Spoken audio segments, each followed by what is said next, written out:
안녕하세요, 잭입니다.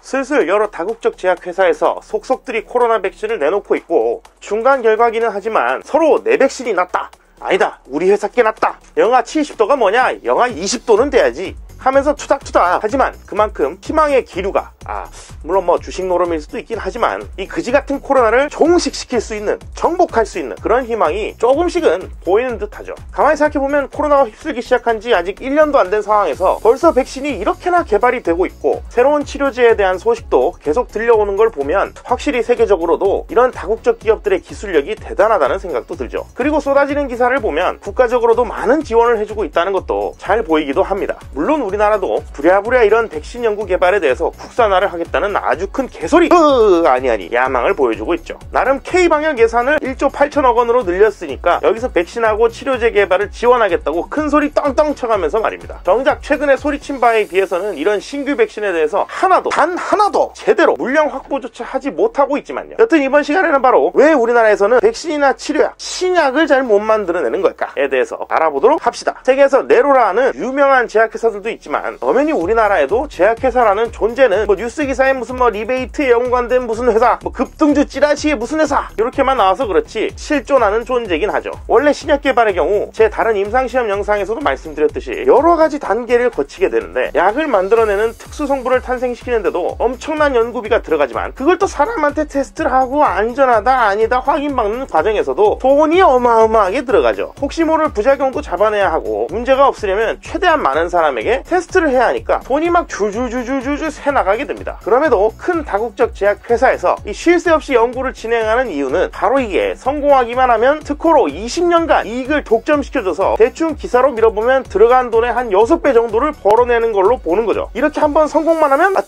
대박을 칠 수 있으니까 연구비가 많이 들어가더라도 신약이 등장할 수 있는 환경이 되는 겁니다. 그러면 우리나라도 정부 지원 같은 거 팍팍 돌려가지고 연구하고 그러면 K백신 이런 것도 할 수 있는 거 아닌가?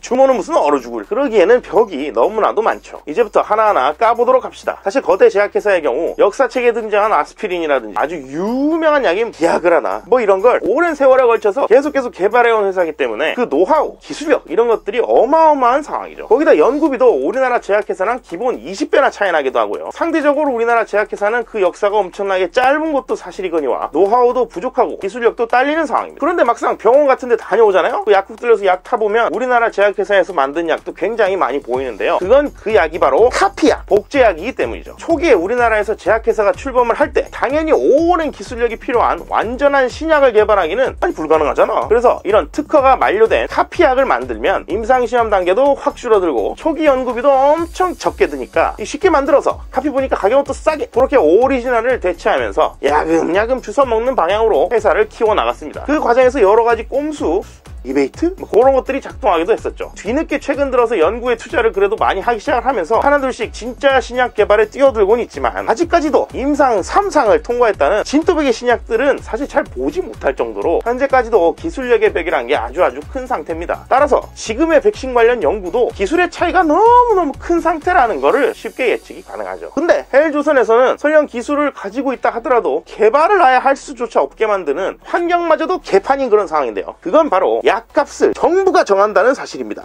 자본주의 끝판왕인 의료인데 무슨 공산당 쌈 싸먹는 소리냐고요? 그러나 그건 사실입니다. 보건복지부 고시로 약의 상한가가 정해져서 나와요. 이런 식으로 요 약은 얼마다, 이 약은 얼마다, 그게 정해져 있습니다. 신약이 나와도 너네 얼마 이상 돈 못 받아 라는 취급을 받는다면 그 정해준 가격이 만약에 혹시나 연구 개발비를 회수할 정도도 되지 못한다면 당연히 연구를 해서 신약을 뽑아낼 이유가 사라지겠죠? 그저 하던 대로 싸게 카피약이나 뽑아먹으면 되니까요. 뭐하러 돈을 들여서 연구를 해? 돈도 못 버는데 왜 뭐하러 연구를 해? 거기다 이번 주제인 백신, 이 코로나 백신은 그야말로 나라에서 국민들에게 제공을 해줘야 될 공공의 이익을 위한 그런 약품이니까 정부에서 백신을 사서 국민들한테 배포하는 형식으로 대충 그렇게 제공이 될 거고 그렇게 되고 왔어요. 그렇게 됩니다만 이 졸라리 어처구니 없는 건 이 백신 구매, 백신 입찰에서 정부가 돈을 주는 방식은 최저가 입찰이라는 거죠. 사실 국가기관 입장에서 효율적으로 돈을 쓴다, 가성비를 따진다, 요 입장에서는 최저가 입찰이 나쁜 건 아니에요. 그거 다 세금이잖아. 그런데 이런 최저가 입찰을 국가 의료제도 하에서도 벌이는 보면은 병크가 곳곳에 막 도처에 막 널려 있습니다. 널려 있어. 이번 대규모 백신 사태, 창원 백신 유통, 이 개병크도 독감 백신 유통 입찰 기준가가 시중가인 16,500원이어야 되는데 나라에서 후려치기는 절반 가격 8,620원으로 후려치는 바람에 기존 메이저 백신 업체들이 아니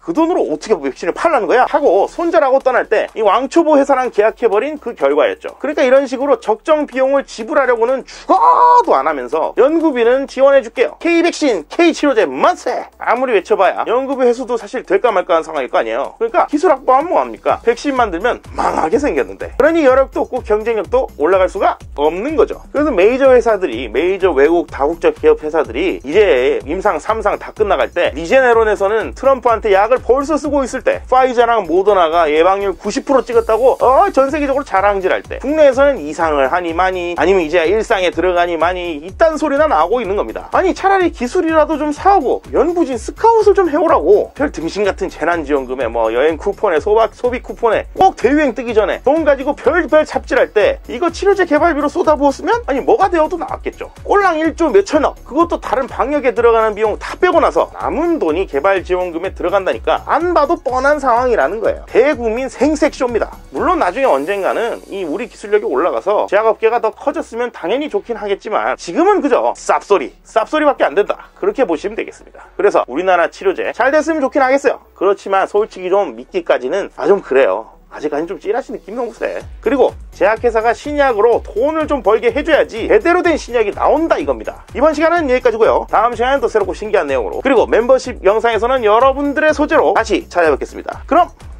안녕!